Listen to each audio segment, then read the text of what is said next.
আমরা এখন ঘুম থেকে উঠলাম, রুমের দিক থেকে বেরোলাম, রান্নার কিছু জিনিস শুরু করলাম। কালকে রান্না করা ছিল কিছু জিনিস ছিল, ভাত শেষ হয়ে গেছে তো আমরা এখন রান্না করলাম ভাতটা। আর এদিকে এখন আলু ভাজা রান্না হচ্ছে ভিতরে, আর মাছের তরকারি রয়েছে, সেটা এখন গরম করে আমরা এবার দুপুরে খাওয়া দাওয়া শুরু করলাম।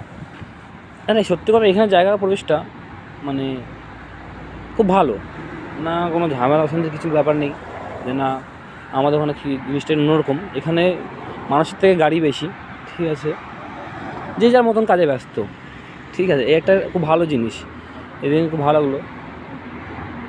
সুযোগ সুবিধা এখানে অনেক কিছু আছে, যেটা সব জায়গায় সব কিছু ফ্যাসিলিটি পাওয়া যায় না, এখানে অনেক কিছুই আছে। আর এখানে নানা ধরনের গাড়ি দেখা যায়, ঠিক আছে।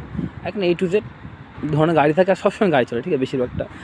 আমার সামনে এখন ওই দিকটায় আছে, আপনার সামনের দিকে আছে পোর্ট, ঠিক আছে, দাম দেখাচ্ছে সামনের দিকটা পোর্ট এটা, ঠিক আছে। এখান থেকে পুরোটা এতটা, এদিকে আরও একটা আছে সামনে মেন নদী, এখানে ট্রান্সপোর্ট স্পোর্টের জিনিস হয়, ঠিক আছে। এখানে সমুদ্রের সামনে, ঠিক আছে। আর এই দিক দিয়ে যেতে গেলেও আপনার সামনেই সব কিছু, ঠিক আছে। এখানে ট্রান্সপোর্ট স্পোর্ট হয় এই জিনিসটা, এই জায়গায়। আর এখানে একটা জিনিস কি, আমি দোকানপাট দেখতে পাচ্ছেন, যেমন কি দোকানপাট এখানে হচ্ছে সব, এখানে ঠেলা গাড়ি সামথিং এরকম কিছু থাকে না। এখানে যা হচ্ছে নির্দিষ্ট দোকানের জায়গা, নির্দিষ্টভাবে দোকান এখানে থাকে, পার্কিং জায়গা থাকে দোকানের সামনে আগে একটা পার্সোনাল, যাতে কোনো রাস্তা যাতে জ্যাম না হয়, ঠিক আছে। এখানে একটা সুবিধা যে রাস্তা কোনো জ্যামের মতো কোনো কিছু হয় না, এখানে সব কিছু পার্সোনাল নিজস্ব জায়গা মতন করে এখানে রাখা থাকে। সামনে দেখতে পাচ্ছেন সেরকম বড় বিল্ডিং, আর পুরো পোর্ট এরিয়াটা অনেক বড় এখানে।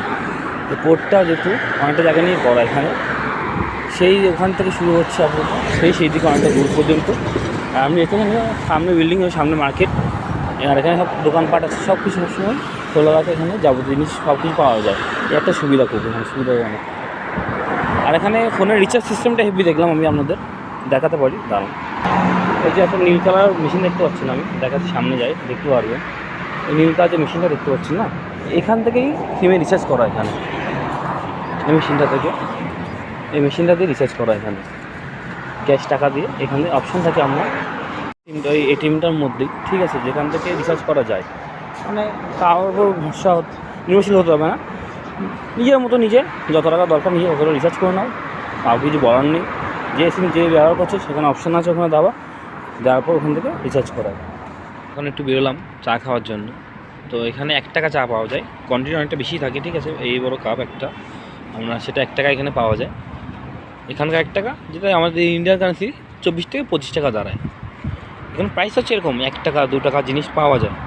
আর এখানে মানে 1 টাকা 50 পয়সা সবই চলে, এর মধ্যেই সব কিছু এখানে পাওয়া যায়।